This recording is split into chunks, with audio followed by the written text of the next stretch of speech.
Hi and welcome to another episode of the Getting Things Done podcast from Vital Learning. I am Morten and as always I'm here with my good friend and colleague Lars Henriksen. Privet, Lars. Privet, Morten, good to see you as always, and as always good to be with our listeners and viewers out there. We always start off with a quick reminder of the purpose of the podcast, which is to help you learn GTD or become even better GTDers. We hope that today's episode supports you in that. If you're new to GTD, we always recommend you go back and listen to the first episodes 1 through 6, to get an introduction to the basics of GTD. You'll find that in the audio version of the podcast.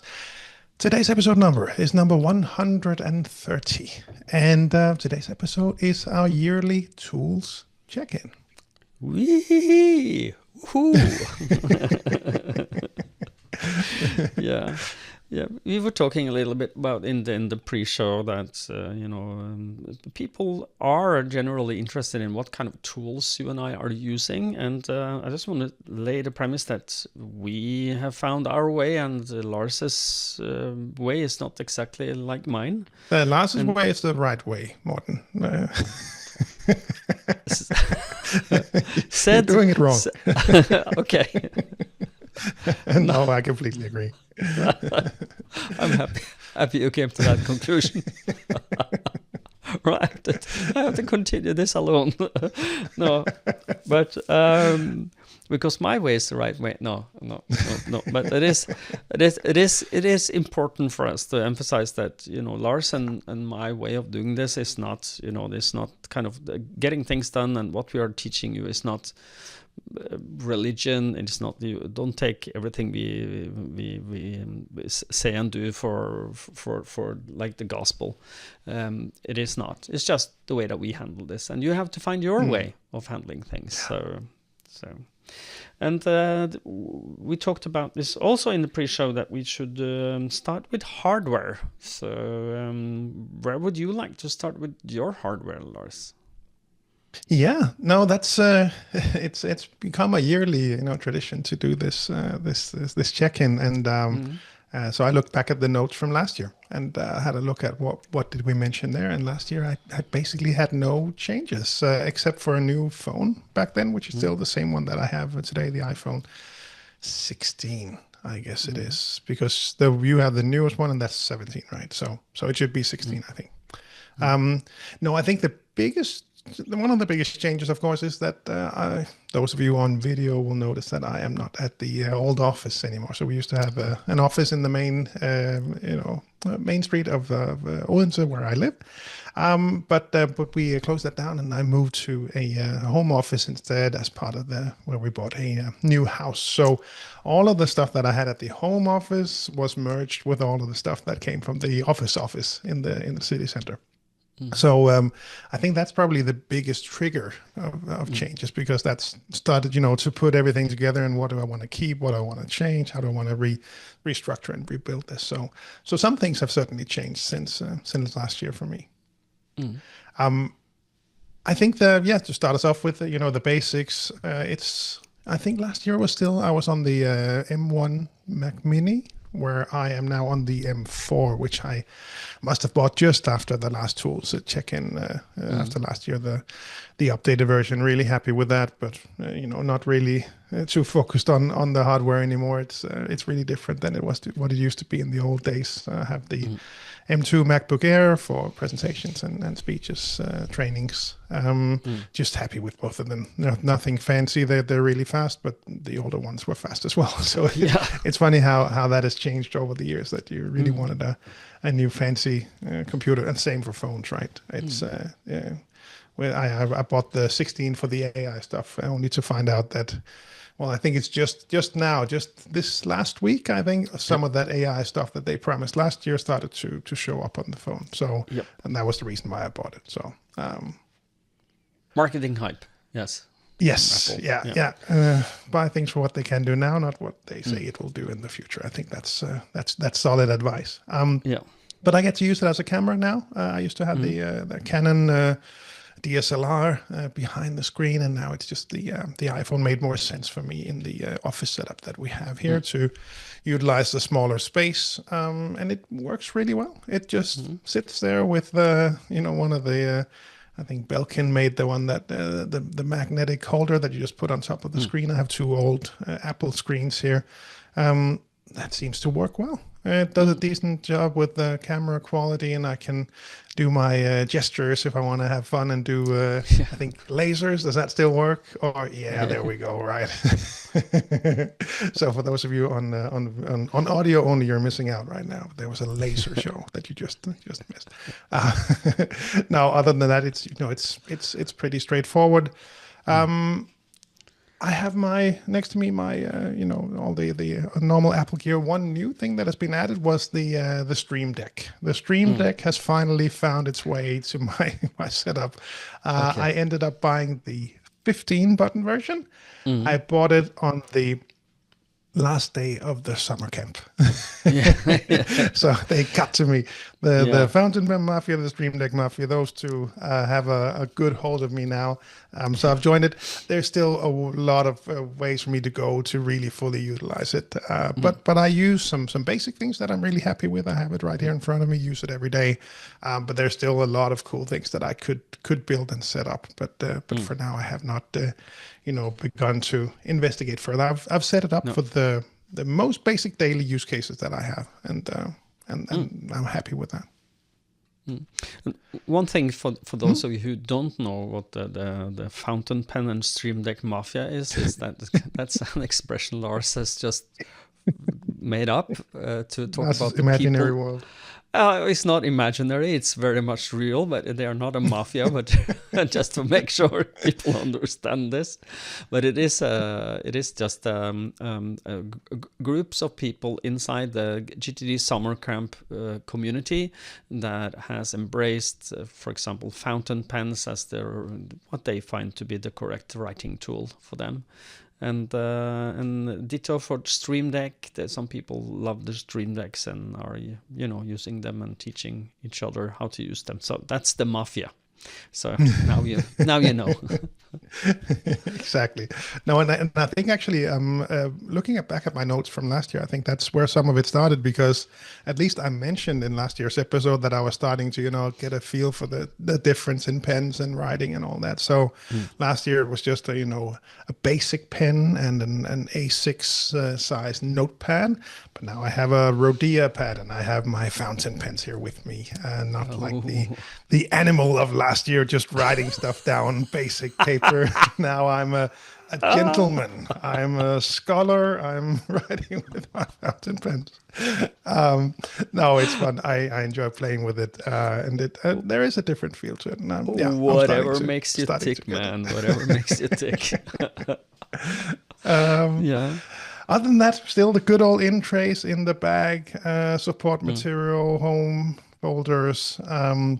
At home, still the HomePod minis all over the place, IKEA smart stuff with different automations. Still use it with meetings like this. I have a enter meeting, exit meeting, which stops the music, starts the recording, everything puts you on do not disturb.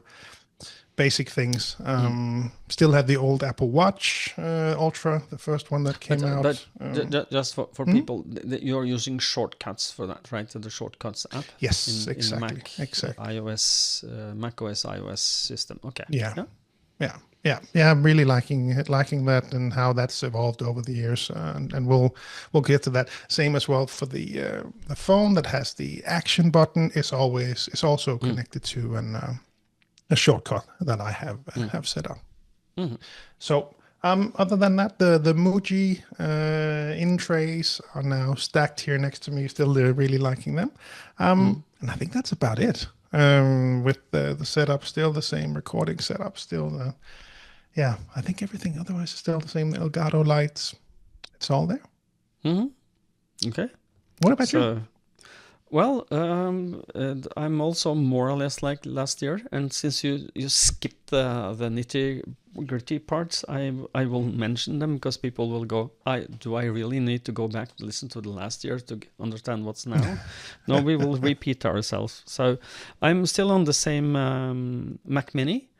It's an M2, and I will go details because some people like details. So I have a 24 gigabyte of internal memory and a 1 terabyte storage, which is a lesson I learned many years ago as a Mac user, is that you will never skip on the internal memory, because that's going to give the longevity of it. And I've had my Macs for before I changed them, specifically what I call the workhorse in the office, for on an average for 7 years.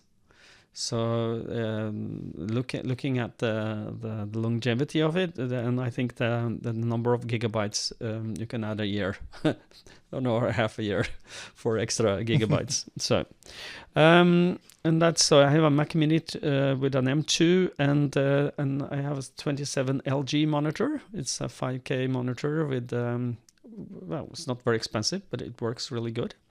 It has enough color accuracy so that I feel comfortable. It's not what used to be the iMac, which the iMac was my favorite computer ever, and but it is as good as you can get it, because the iMac is no more. And I have a MacBook Air, which is my travel, home office, and sometimes presentation computer. That's the MacBook Air M1, and I really hate myself because I bought it's. I skimped on the.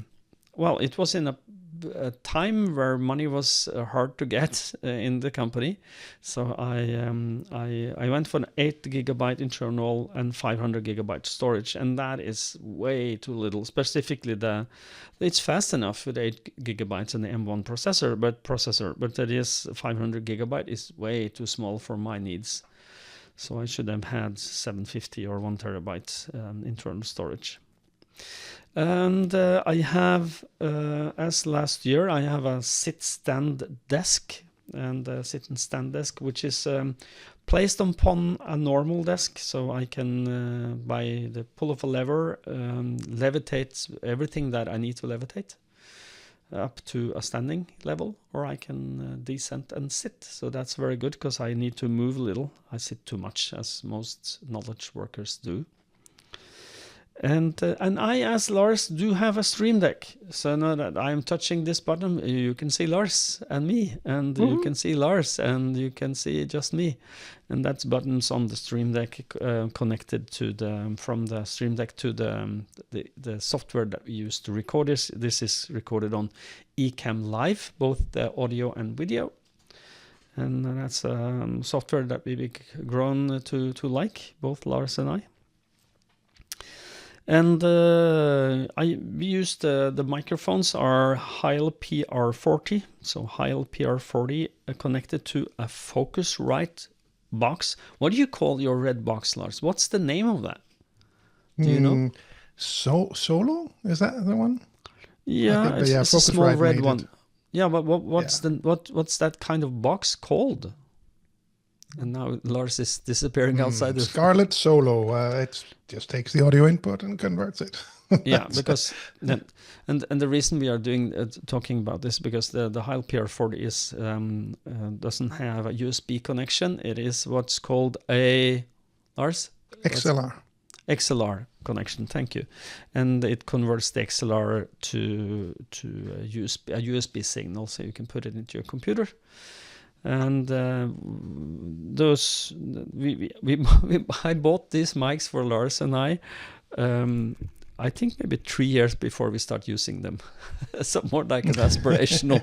We need to start a podcast. Yes, and 3 years after it happened, or something like that. But it is a good microphones. People are, well, the feedback is that we have good sound. So, and I do as Lars do. I have 2 Elgato key lights that I can then, if I want to, change how it works by just the Stream Deck, so I can up and down the light. Of course, we are not savages anymore. And I've had the Stream Deck a lot longer than you, Lars. So I don't remember. Mine is maybe 5 years old, so it's an old one. All right, maybe 4. I don't remember. I'm old. Okay, that's my excuse. And I have Elgato Elgato teleprompter. The teleprompter I'm using that for meetings, not for as a normal teleprompter. I'm using this now, so when I'm looking at you, the viewer, and Lars, when Lars is here, and when we do side by side like this, I look at Lars exactly in the teleprompter. So it's a way I move the whatever video conferencing meeting like Teams, Zoom, and now Ecamm. I move that to the teleprompter, and I can look Lars in the eyes, and I think that's something that at least my coaching clients, when we do remote coachings, they feel that I'm looking at them. And in fact, actually, I am looking at them. I'm not looking at, hey, Lars, how are you? This is not the same feeling. And I do that recording through an Elgato FaceTime Pro. It's a 4K camera that's made by Elgato. So a lot of Elgato stuff here. It's the Stream Deck, the key lights, the prompter, and the camera, and that works well. And I have on my desk a ScanSnap IX500 scanner. Remember where we used to scan, Lars? From 2014? Probably. But I'm still using scanner as a scanner sometimes, and it is really fast and really convenient. Still works, still fairly good. Is most of these scanners they fail that the wheels that are supposed to grab the pages, the rubber there becomes not so rubbery, and it gets little. You need to help it, and that has happened to the ScanSnap as well. But it's been really good. And I have a Brother label printer, a QL710. Do you have a label printer, Lars? You didn't mention that. No, you're going way deeper than I anticipated. Yep, that's me. But you do have a label printer. Yeah, both have a demo, two demos, and one brother. One brother, okay. And which was pretty impressive. I have to, give a shout out to brother. So this is actually a label printer that I started using maybe 2 years ago. The reason why it's impressive is that it was actually a present to me from my father, who passed away in 2013. So that means that it has been sitting in a box somewhere in our house, in our apartment, for at least 10 years before using it. And I put it out, and I plugged it in, and it just printed. Everything worked, the ink, everything. The software looks dated. it really, I printed a to and from sticker on the present, and it just looked like something, from the 80s. but it works. And for most label purposes, I'm fine with just the basic one. So we use it for, boxes in the summer house with the kids' clothes and, winter clothes, summer clothes, stuff like that. But it's pretty impressive that it was, at least 10 years in a box, and it just still worked just as new. Yeah, I don't know how many years my brother printer is, but it is it's studying the plastic study yellowing, which means that it is a few years old, but it still works perfectly. So brother, way to go! Continue that. Impressive. Yeah. So going to the more the news of the hardware part is that I have a new iPhone 17 Pro, and the reason I upgraded, I had a 14 Pro as before, was that I wanted the orange. I wanted the orange one. No, not exactly, but I got the orange ones, and you can't see that now because it's hidden between black case. But it is the orange one, and I wanted to have a faster phone because I felt mine is a little lagging behind. And I have my wife. She loves her hand-me-downs. And so now she's a 14 Pro, and she is very happy. And the battery life of this I was envying the 17 Pro battery life because it's lot better. And actually, the Apple Intelligence start working, which is I love. And I don't know if you noticed that, but on the phone, when you click that, and you have a dedicated camera button now. That's news from, I think, from 15 or 16 Pros. Something like that. Yeah, and if you continuously press and hold the camera button now, you should get visual intelligence. So I've been using that for a couple of times, showing, taking photo of a leaf, which tree is this? And it shows me the information about that.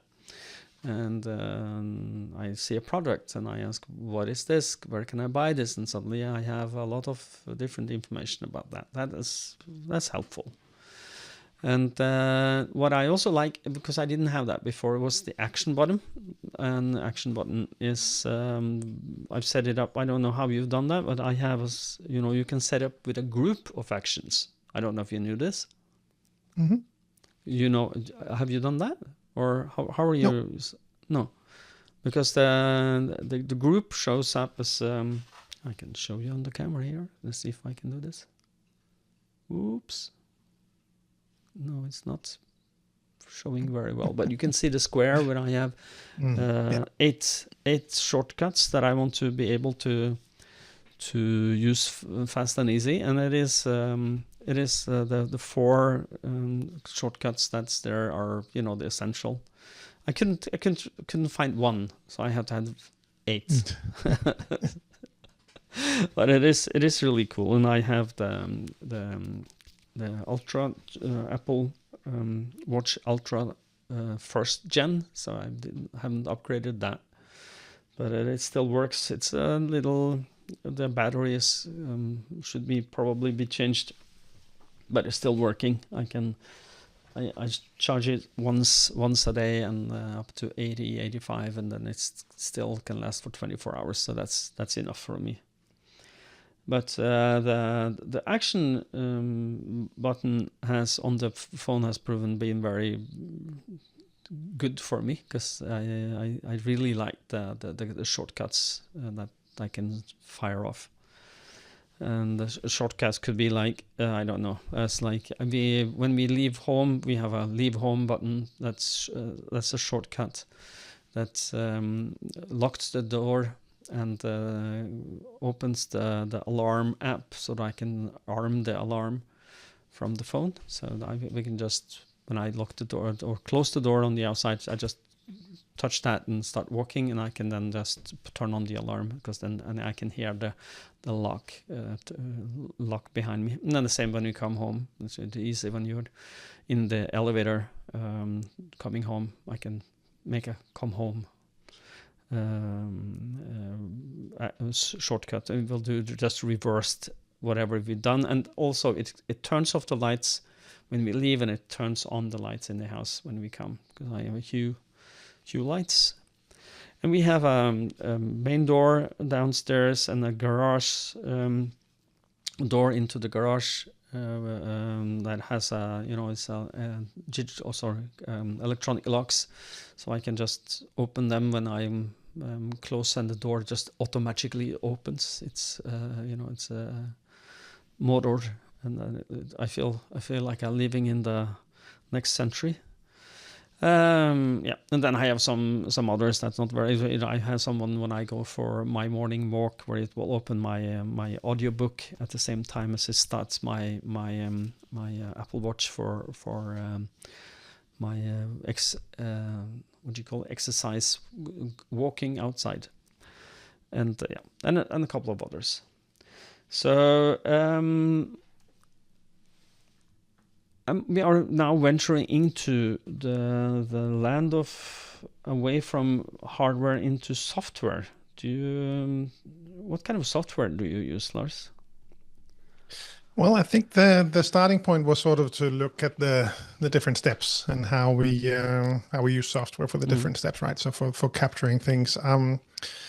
We already mentioned the Rhodia notepad, the fountain pen for digital capture. Other than that brings us back to the shortcuts, which is, like I said, in and out of meetings. I have a lot of automation set up, somewhat similar to what you described. I have two that I really like when it comes to capture. Which one is for the audio version, which is connected to the action button on the phone, which takes your audio, sends it to OpenAI, transcribes it, comes back, sends it again to ChatGPT to so it's using the Whisper model to transcribe it, and then to ChatGPT to say, okay, so here's the audio. Based on that, what would you guess the next action and project is, if there is one? Just for fun. Okay. Yeah, we're starting to get into the AI stuff. Now, it's just for fun, but it's fun to see, because for really specialized, specific personal projects, it doesn't really know what it's doing. But for many generic projects, a lot of what it comes up with is pretty good. So I still type it out. I still use it. It's just to play around with it, but it's fun to see how well it actually does. Inspired by the the masterclass retreat that we had earlier this year, where one of the participants also had something similar built in OmniFocus. So I set this up. I really like it. It's more for fun. It's basically just to have a transcript of the audio recording instead of having to go and listen to all of the memos, which I used to do, and I still do that sometimes, but I like that one. Just for clarification, what kind of are you using Apple reminders? Yes, that is Apple reminders. But then I'm a little curious to know, you feed it into the host of system that returns something that could look like a next action, but then why are you not using the Apple reminders? Siri, remind me of. Yeah, you can certainly do that, and I do. I've used it twice this morning, so that certainly still happens. Remind me to run the vacuum cleaner at 2. Remind me to hang the laundry in an hour and 5 minutes. No. So that certainly still happens. It's for the more complex stuff. So when I have some client names, product specific names, where I just know it's going to fail, and typically something that will take me 30 seconds to record as an audio version. That's where I find that Siri finds its limits. Getting better, absolutely. Good enough? Nah, I'll still stick with the audio recording and transcribing otherwise, for now at least. Okay. So that's where that comes from. Okay, but please go into little details. You go very fast there. So how is your setup with the OpenAI, Whisper Sync, everything? Just walk people through that. How do you do that? How do you record? What's the app you record from to? You need a lot of time. So for setting it up, some time. Yeah, it actually took a while because there was no direct support for this. I don't know if it's better now. It probably is, but back then, in Shortcut, you could just record an audio snippet, and then to send it to the I think it's called the Whisper model, which transcribes the audio. You would have to go in and edit the JSON stuff that shows up, and add your API keys and really all of that good technical stuff that you need to go through and set up. So that's why I don't want to go too deep, because I don't. And that's that's the whole problem with all of this this stuff right now, because it moves so fast. What I'm describing now. And some of the things I'll mention as well with some of the AI stuff that I'm doing, it's likely outdated by the time this episode airs in 1.5 months. We're recording this before the release, right? Because things are moving so fast. But that's how it's set up. Records the audio, puts it in an HTTP request to OpenAI, comes back with the transcription. Again, sends it to OpenAI, to ChatGPT, to then, all right, look at this. You're my GTD AI executive assistant.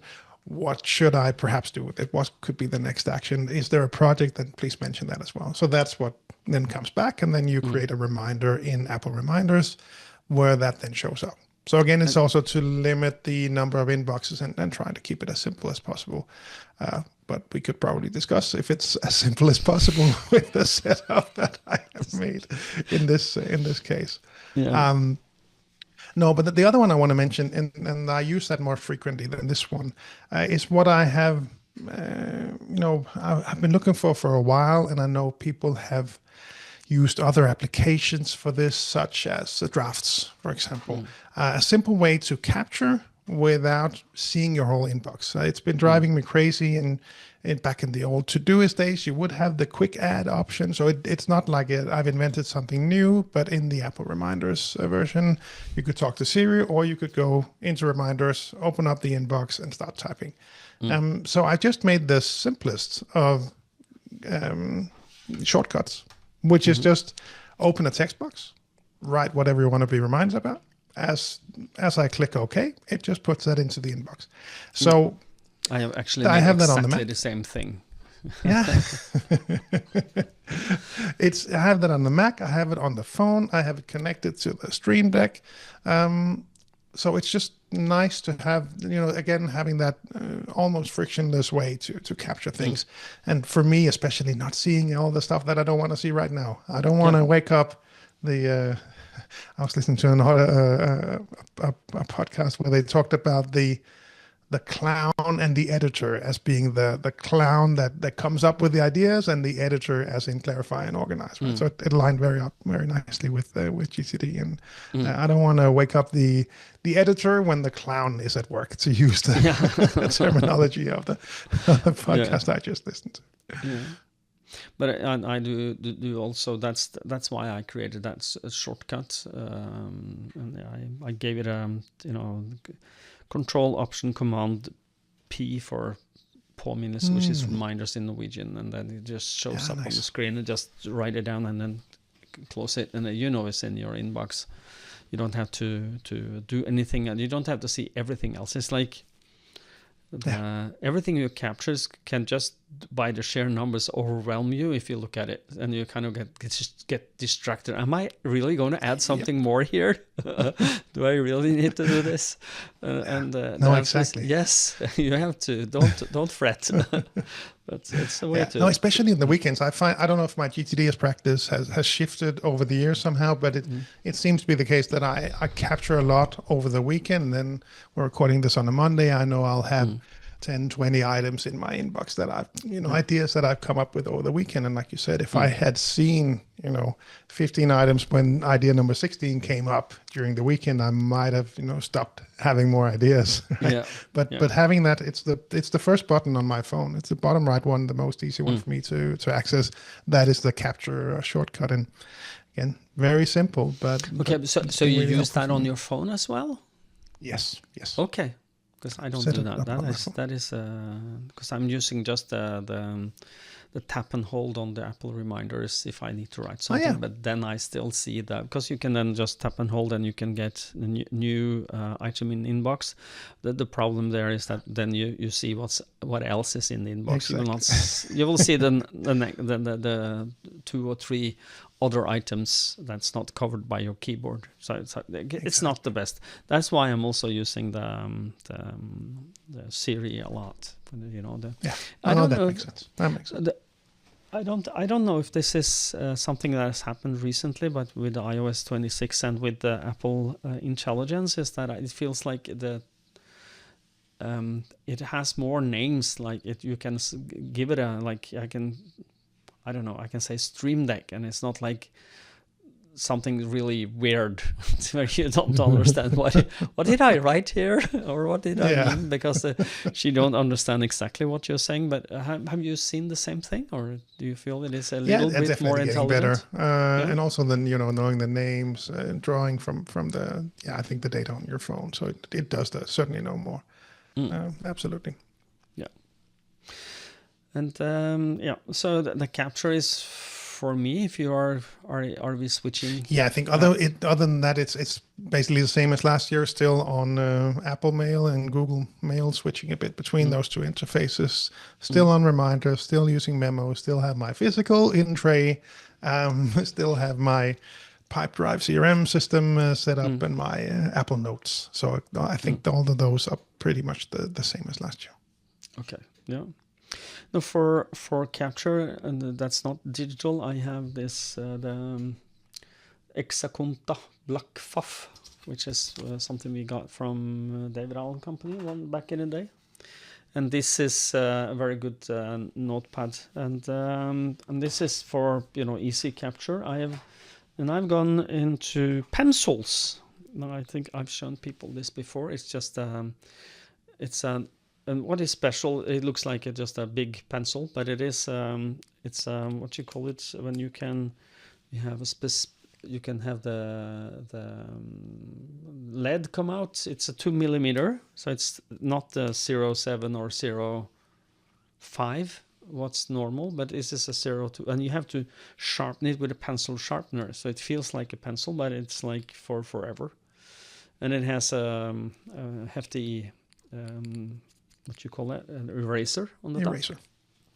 This is a Otto, that is OHTO, Otto. It's like you can say Otto, but it's like an H before the T. But it's called Otto Sharp Pencil 2.0. It's made in Japan, and it is wood, so it feels like a wooden pencil. So it feels good in the hand.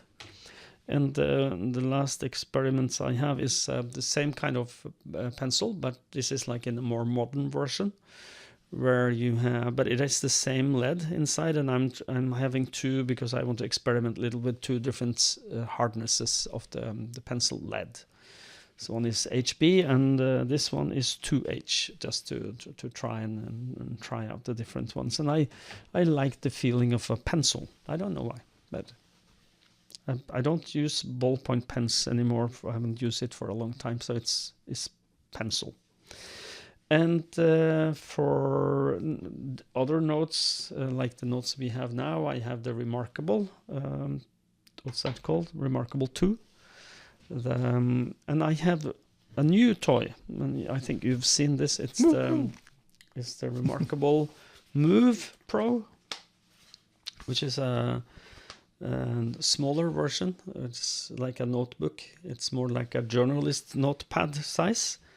And it is the jury is still out on how I will use this, because when you write on this, the notes that you get are smaller. It's not as wide as you have on the other, so it feels a little strange to write on, because with the result you have, because it is synchronized, so I can look at the notes on both. I can pick up the notes I had made on the Move Pro and look at it on the Remarkable 2, and I can also see it on the web or the apps that I have. The Remarkable app with the Connect subscription. So, but I used it. The best case that I can see that I will use the Move Pro is when I'm in meetings with people, and where I need to be able to take notes, and this balances with the cover that I got. It's the cheapest one I got, but it balances well on your knee, so you can have it on a knee and take notes if you don't have a table, which made a lot of sense to me in that meeting, because we were a lot of people around a smaller table. And so it's for note taking and capture. I have as a capture tool as well. This is not used very often, but I have a wallet, and inside that wallet I have my little trusted super cute little pen, and that's also a Japanese pen called. This is also by the Ohto, so OHTO Minimo pen, Ohto Minimo. And I have some cards inside the wallet that I use to take notes on. And these cards are from usem.nl. So use, like in use, and then an M. So usem.nl. So it's I like these cards. They are easy. And the reason I want to have something is because sometimes it doesn't look good when you take out something that has a screen on it. So if I need to take a note. Yeah, I have the same. I still have the old capture wallet, but that's basically the use case now is in trainings, and people are doing their first mind sweep for the next 5 minutes, and you just remembered something. So that's when let's go and find it. So still have that, still use it as well. Yeah. And it is David Allen and the Getting Things Done methodology. It says that you should have as few of these as you can get away with, but enough to encompass your life. So have, and if you tell me scale down everything and just focus on one, it would be the Apple reminders inbox either by voice or by typing, if I had to choose one. So, but it is what I use in the Apple. The Remarkable, it has a way to tag notes, and it's divided in books inside shelves. So it's like a folder with books, and then inside a book you can mark a page with a tag. And I have a tag called Clarify, or tydeliggjøre in Norwegian. And when I make, I have something that shows up on my radar, I have to do this later on, I have to send this PDF or something, I will just make a square and write what I need to do, and then go tag that page with Clarify. And I will sooner rather than later go through the tag and then just move it into my system, or just send that email or whatever I need to send, and then tick it off. So I know that nothing is lost. So that's my way to capture on the go and in the office. Okay. So no, it looks nice. I saw it when we were in Amsterdam together recently, and looks nice. The Remarkable. Yeah. The Remarkable, if I only have one Remarkable, would be Remarkable 2, because that's the right size for me, I think. Okay. Yeah, so scaling down. The jury is out on the place of where this lives in my life, but it's the Move Pro, because it's smaller. The smaller form factor comes with some negatives. Yeah, makes sense. That makes sense. Should we move on? Let's go on to list, and we already touched on this, I think, if we talk about organized, because as we talk about the hardware and the capturing, we kind of see where it leads. So I am still on Apple reminders. Have my groups for work and home, playing around with some different setups now, sharing more lists with other people in the household, my wife, my oldest son. So trying out some things in that perspective, and it's there are still some strange limitation that you cannot put a shared list in a group and things like that. So there are still some. It's not built for this. It can do it. You cannot create a smart list that searches across lists to find things that are assigned to you, which will be very helpful for me to look at my. So there are still some limitations, still playing around with this, but for now I'm fine in Apple reminders. Again, the integration across the ecosystem, and also with primarily mail. It works well for me. Playing around with trying other things, because as I'll also want to mention, the AI stuff is I want to give it access to my data, and as always, the walled garden of the Apple ecosystem is normally good, but in this case, when I do want to share stuff, it's actually a bit tricky. So I may switch things around a bit, but otherwise, it's the same setup as last year. Very simple. Don't have any tags. It's all old school GCD with separate lists. I have my agenda still in notes. Still very happy with that I can, have a note for each person that I talk to, and I'll put stuff on that list. And as we go through them, I'll check them off, and I'll drag them down to the bottom where I note down the date in which where the meeting was that we spoke about this and what the decision was. So. For me, it's nice to have that history. I don't use it very often, but it's nice. It gives me more of a calm that I can go back and see, yeah, we spoke about this. We agreed such and such on this day. So that works for me. And just for day-to-day stuff, that's really it. It's reminders, it's notes. It's, of course, the Apple calendar that then draws on the different calendars that I use, both for home and at work. But it's... staying basic when it comes to the tools out there still. May change, who knows? Let's see. But for now, it's still the same. What about you? Well, I have my. I want to touch upon the workflow that I have on Notes is that I use the Apple Notes to take notes that I might want to that's not finished yet. So it could be like I'm having a prelim call with a client where I have created a template that I can duplicate for the calls, and when that note lives until it's finished after we have the meeting, then that's converted to a PDF, and then that PDF is put into the database that I use, the database software called Think, and then that will go under the client's name under active coaching clients. So it's kept there. And I've been experimenting lately with I'm moving a lot of my personal stuff and some of the work stuff into iCloud. And that's just a personal preference I buy. I have 2 terabytes there, so it's kind of like, and it's very easily accessible on all my things. I don't need a specific app because it's integrated into the operating system, easily accessible. But I'm using what is the new part. I don't think I did that last time, but I tried to structure it after the para method. Have you heard about para or para? Mm-hmm. Yeah. So, and that is Tiago Forte is the name of this person who created that, and that makes a lot of sense to me.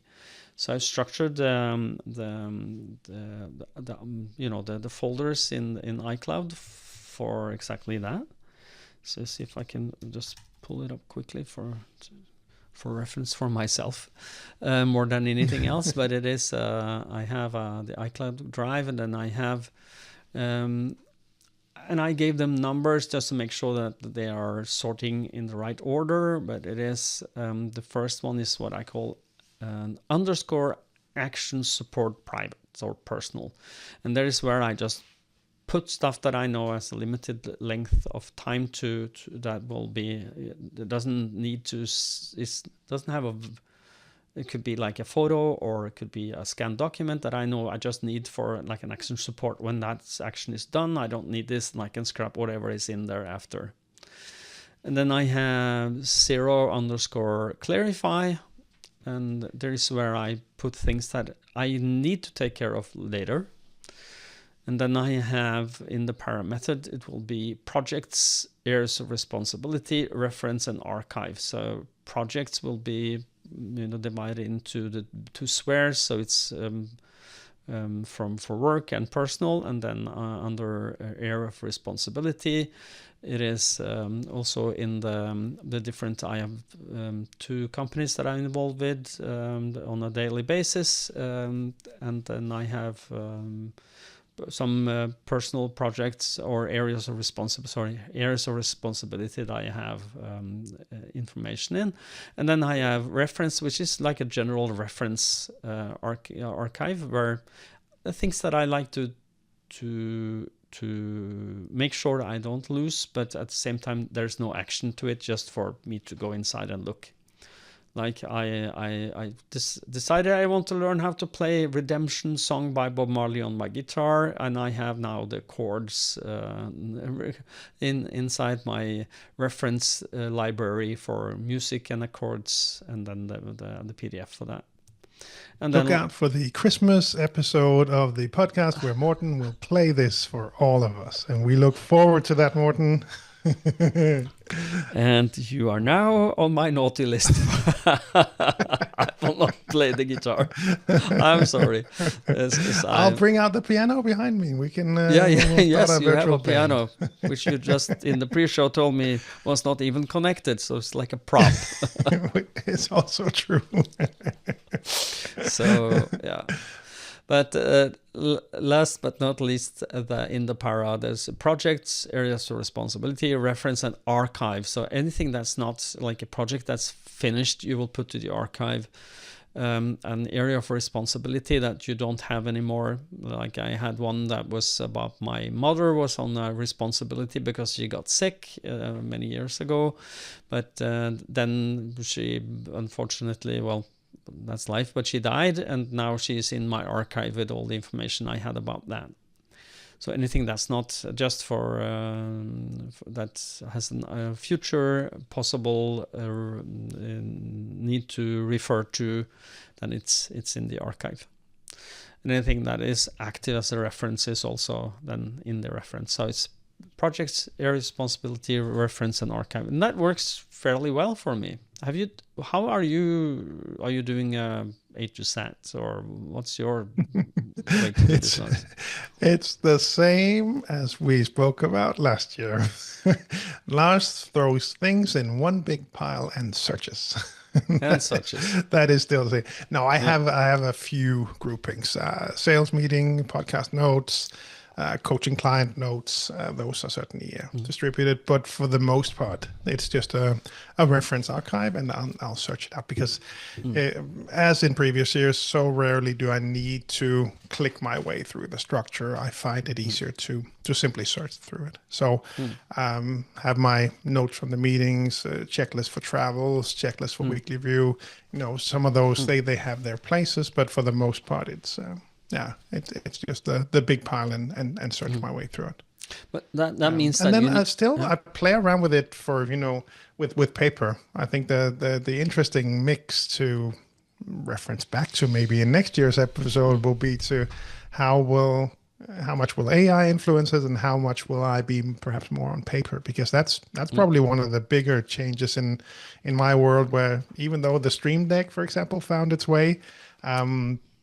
A daily checklist and actually a mix. I have a note on an Apple Notes that I'll bring up every morning, run through my calendar, my project's next actions, my due today in reminders, my due today in Pipedrive, the CRM, and out of those I will compile my plan for today.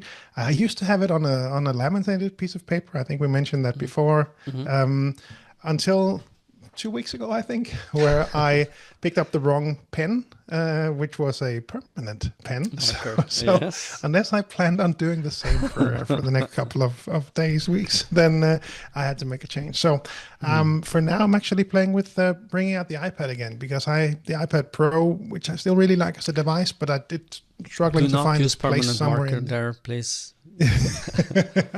Thank you for the tech help. I appreciate that. But it's so I'm playing around. Just started playing around with that. But could I perhaps use that for the daily checklist as well? In any case, it's really nice for me to have this sort of structured approach to the day, and I'm playing around with where I put it. But I have that now in digital form. I had it on paper recently. I think if we would have recorded this in a few weeks, I would probably have some more paper versions on the wall with projects, ongoing stuff. I'm starting to feel that pull away from some of the digital stuff, even though I just mentioned that I'm also playing around with AI. So it's a fun mix. To see where it all shows up, but I think there is something to it. Torn is what you are. Torn to pieces. yeah, exactly. Tech and low tech in each direction, just trying to pull Lars apart. True. True. No, and to experiment is also part of being a GTDer. You have to experiment. And it is, as David would say, that to as long as your understanding of the system is solid, you can experiment with a lot of different stuff without. But you have to understand what is the function of an archival system. So why, when you archive something, why is that important, and what you need to think about and to find it. I'm sure that when you said that you have everything in your the digital files that you have, you said that you're just having it a big pile, so it's like for the notes, to clarify, for the files they still have a structure. Okay. Good to clarify that. Okay, so because but the notes could also be, you have to give them good names to be able to find them again. And that is if they're in a big pile and everything is called just note 1 to 2000, then it's difficult to find them again. But you can find parts of the content of the notes, I guess, if you make it searchable. I don't. Now I have created problems for myself. I just mentioned that also in the pre-show. This that my Remarkable has the ability now to search all your notes, and I don't know how many pages of notes I have. This must be many hundreds, but the problem now is that when I search for something, anything that, for example, I wanted to pull up the podcast notes book, it gets buried in everywhere else where I have written podcast, which is in many different notes, and it's not easy to understand which one is which. And the challenges of life. So, it's hard. Yeah. No, but so do we have anything we haven't covered yet? Yes, I have one thing. Just for the hardware, I just realized I have forgotten to show this. This is the AirPods Pro 3, and I am super happy with these. I had the 2, and I've used it when traveling, and it is absolutely fantastic when it comes to noise cancelling. So it becomes even quieter inside a plane or in a one of the second thing that I really like about them, the AirPods Pro 3, is that they have it's called I think the what do you call it, the sound true, or it is a function, I don't remember the name of it, where you can. It's pass-through. So you have 3 different modes. One is pass-through, then you have what you call intelligent pass-through, and then you have noise cancel. So the 3 modes of them. But if you have the pass-through, you can hear what's happening around you. And before, with the number 2 version of this, it felt awkward because it felt like parts of your ears is blocked. You can hear what's happening around you, but it don't feel natural. These takes a step up to that, and that helps me be able to put them in my ear and move around, and I don't remember they are there until somebody calls me, and then I hear Lars is calling. Would you like to pick up? And I can just nod, and it picks up, or I can say yes, and it picks up, which is awesome. So these are some of my new favorite gadgets. So. Cool. And the last thing I wanted to add as well was the AI stuff that I've been playing with as well. And again, this is probably I don't think it's outdated when this episode airs, but it's Google just released something that might replace this. So things are moving so fast. But what I've been playing with is a platform called NHN. So the letter N, the number 8, the letter N, which allows you to build workflows. So I have been building workflows to help me do some of the things that, as you know, my wife was previously employed in the company. She is no longer employed in the company, was very much focused on marketing as one of her key activities. So I'm building a digital version of my wife, is what I'm trying to say. In some of the activities, at least, that she's doing. So, making sure that we have the content ready, the posts ready, that we follow up on the marketing, that we have a plan, that we have some good ideas for posts. And I'm really allergic to those completely AI generated posts, but I find that I get a lot of value from having a template, or at least a starting point to write something. So that's where it is right now. I have, I think, 3 or 4 agents that work on that, drawing on content that we have written previously. So it knows GTD, it knows what we've written, knows how we write. I've given it some other input, and that's where all the data that I want to share with it, that's where that shows up. So that's been really helpful. So I have a Google Sheet that just has templates ready for me to work from, not to post, but to work from. I think that's that works really well for me. The same is the case for following up with clients. I don't tend to reuse what it suggests that I follow up with. It's all integrated with the email system, the CRM system. So I've connected all of that stuff in the workflow, but it's helpful for me just to have a starting point to, oh yeah, that's right, we spoke about that, because the follow-up email suggests that I ask about this and that. So it looked through the previous email thread, it looked through how I normally write my emails, and it then provides that back. It took an email I was playing around with, just having drafts responses, and your colleague in Norway, Espen, sent me an email, and it drafted a Norwegian response to Espen, which was actually pretty spot on. And I could have sent it, but I think Espen would probably have been wondering why is Lars now writing to me in you are half Norwegian. You have the right. And true, so I could, in theory, do that. No, but that's really helpful to just play around with. Again, not using it as is, but it helps me get started on some of the things that I might have postponed, procrastinated, perhaps even to get done. I actually get them done right now. So if you're following me or connected with me on LinkedIn, following the company on LinkedIn, you'll notice in the last month or two that the activity has grown quite a bit. And the reason is simply this, that I have a good starting point. N8. The last thing that I'm playing with now is to see if I can create that PA, that personal assistant. The first thing that I want to do is just get a start, the daily overview.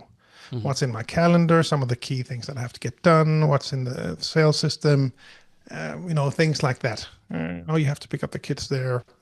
Don't put too many things on your to-do list, because you actually have an early end to the day, or whatever it might be. So I'm playing around with that, actually having it write me an iOS application. So it runs on my phone, and the plan is now for it to connect from my phone to, it's connected to OpenAI, so I can get the voice feedback, and now I just need to connect it to my computer, and it has access to my calendar and everything, and that will be the first step. But again, I am sort of on hold on this, because I think, in a couple of months' time, there'll be OpenAI or Apple or whoever's out there will have an app that basically does this. So I don't want to spend too much time on it, but it's having all those connections, my specific setup, just the way I want it. It's fun to play with, at least. And that's why I said that I might migrate some of my stuff to another platform, because if I want a daily overview of what's due in my system today, Apple Reminders isn't working that well. I've played around with having an Apple shortcut that does the same, takes my calendar, my dues, but it doesn't get from our CRM system, but I can send it to OpenAI and get that same feedback, but you get it with the Siri voice, and no, I'm nerding out a bit with N8N running in Docker on my Mac Mini M4. So that's my playground right now. I've been thinking about, because there is a lot of different systems out there. The one N8N that you are referring to is one of them. You have Perplexity Comet, which is part of doing the same thing, but is connected. It's a browser who has an AI built in, where you can do a lot of automated stuff. You can tell them, order me an Uber, and they will ask where you want to go, and then it orders that Uber for you online, or order toilet paper. I don't know. It goes where you need to go, and you teach it how to do. But we both have backgrounds in IT, and having that background, I'm scared to put all that data inside an AI and have it being connected to the internet with such a wide open access. It sounds like an AI is going to hack the other AI and get all that information about Lars and what he's doing and how he's connected, and starting misusing that. How do you feel about that? That's what's holding me back. I'm waiting for Apple because that is kind of like a closed system, and you have more control on what goes to OpenAI because you can connect it to ChatGPT and probably later on some of the other AIs as well. But what is your take on this, Lars? The personal security. Yeah, again, like protection. you say, it's a personal preference. For me, I was waiting for Apple for 1.5 years, and they are doing baby steps, and maybe in the end that'll be a smart strategy. Let's see. But for now, it's the stuff that I want to play with is I think pretty basic stuff. What might be another way to go would be the thing that just came out from Google, which is called Opal, which would make sense because we are on the Google Suite. So we have my calendar is there, my email is there. I could probably easily make some kind of synchronization between Google Tasks and Apple Reminders, and have that new workflow, that new way of working with the data to get that set up through Google. So that might make sense. I'm a bit less scared than you, or perhaps I'm not less scared, but I'm just more curious than scared. Perhaps that's the that's the title of the episode. More curious than scared, depending on who you listen to. No, but you're completely right. Who knows what they'll do with it? No. Yeah, and I don't know. So it's what I have been playing with was to have a local language model running locally on my M4, because that would actually be doable. So that would be one way from a privacy perspective to actually manage this for now. But I haven't gone that deep yet. But who knows? Maybe I will. Yeah, maybe you will. And if you want to find out in detail what Lars has been doing in AI, you need to put a date in the calendar for the GTD summer camp. Do we have that date yet fixed? Wow, well done. What a pro. We do have a summer camp planned. We've had that for the last 5 years, and we will do that again. We will do it again in 2026. It was fantastic this year. I'm sure it will be fantastic again in 2026. June.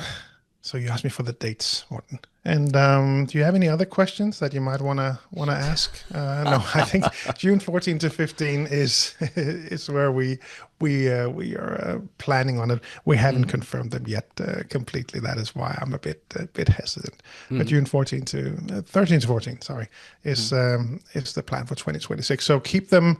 I don't know what the English term. Yeah, tentatively blocked in your calendar. I'm 99% sure it will be there, but in any case, send me an email if you want to be notified. So previous participants will get an email when we open up for signups.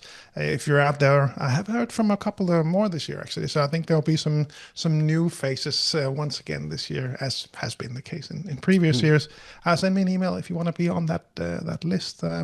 We mentioned it in Amsterdam as well when we were there recently with all the trainers and licensees from other countries. So who knows, there might be a few more GTD trainers in the 2026 version as well. So send me an email. You'll be notified if you've already attended, and hope to see you there. And the other thing, if I am doing my take us out section so elegantly, I'm not used to this being so smooth. I don't know. We always wrap up with also referring you to have a look at VitalLearning.eu, because that is the starting point for Vital Learning in all the Nordics plus countries. You'll find the links to the different websites, book meetings with Morten and myself, and all the other people in Vital Learning Nordics Plus. So all the stuff that we do relating to getting things done, crucial conversations, crucial influence, all of the good trainings and coaching that we have, you'll find the information there. If you're outside the Nordics, cruciallearning.com is the good place to find your local partners. And finally, you can also at VitalLearning.eu find the secret landing page for the GTD Masterclass retreats that we are going to do in 2026. And the masterclass retreats are exclusive events. We have a maximum of 12 participants. And so far we have 2 in the calendar for 2026, one in February And the one in February is with David Allen and Catherine Allen. So they will attend and be part of the event and be part of the retreat. And the retreat is, how can you find out exactly, or more exactly, what is your life purpose? What is your vision for how you want to live your life? And I don't know if you tried to do this on your own. I know that when I did that on my own, it was really difficult. It took a long time, and I had to really think hard. And I must admit that I wish I had the masterclass retreat as an option, because it is a couple of days. It's from one day, from 2 o'clock to the full day next day, and until 2 o'clock the day after, with 12 other participants, with Lars, with David and Catherine and myself, assisting you in a program, trying to figure out, what is your life purpose? Why are you here? What would you like your life to be about? So it is a horizons of focus in the focus. And we did that last year, or this year, actually 2025. In Denmark. It was so successful, we decided we want to do it again, because the feedback was overwhelmingly positive. And I'm going to insert now an audio file from one of the participants who tells you what he would like you to understand about this masterclass retreat.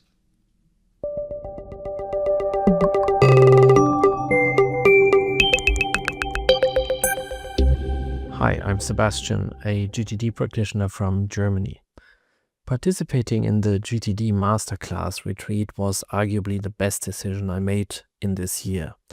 I traveled to Denmark without super high expectations, but the hope to get some headspace to sort out my horizons and get grounded and more oriented. But what I experienced over the next 3 days was a thoughtfully curated and wonderfully organized program with a lot of space for personal time, as well as good group sessions and one-on-ones with Lars, Morten and David, all 3 of them being fully dedicated every minute of the program. I very much enjoyed a stunning and breathtaking location, and with an amazing small group of GTD practitioners, it was a breeze to work with. All of them were eager to share, grow and learn. GTD can be life-changing, and the retreat can get you back on course. I am blessed to have participated, and I'm profiting from the takeaways of the retreat every day. I'm looking forward to returning as soon as I can, and I think this is a wonderful opportunity for everyone who is listening to this, quite frankly.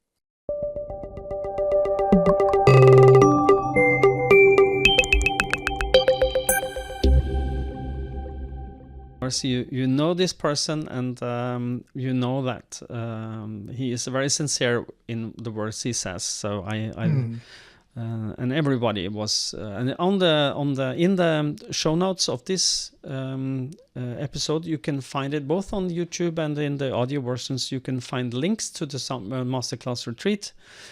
If you are interested, all the information is there. The dates are there. There is one in Norway in February, and then in Denmark in September. And it is really a good arena for finding out, take time out of the daily craziness and focus about you. Really, you. Yeah. Find out what's important for you. And okay. I think we are at the end of the episode, and as always, I would like to say to all of you, stay safe and stay productive. Until next time, take care. Bye-bye. Bye, everyone.